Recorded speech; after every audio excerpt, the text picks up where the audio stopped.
विरोधानंतर सुद्धा महाजनांशी संबंधित सूतगिरणीला 32 कोटींचा निधी दिला गेलाय आणि यावरून आता चांगलंच राजकारण रंगू लागलेलं आहे।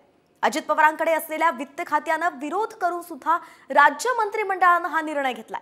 जनमत सोबत नसल्यानं असे जनमत सोबत नाही असं वित्त विभागाचं म्हणणं असलं तरी ते डावलून निर्णय घेतले जात आहेत अशी टीका आता सुप्रिया सुळेंनी केलेली आहे।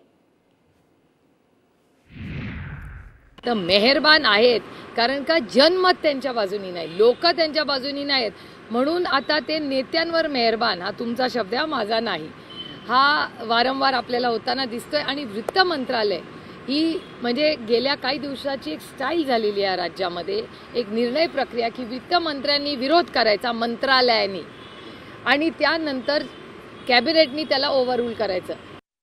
जेव्हा विभाग प्रस्ताव, मला हे आता तुम्ही सांगताय, मला हे बघावं लागेल, पण कुठलाही प्रस्ताव जेव्हा मंत्रिमंडळासमोर येतो तर वित्त विभाग आपले शेरे मारतात आणि मंत्रिमंडळाने निर्णय घ्यायचा असतो।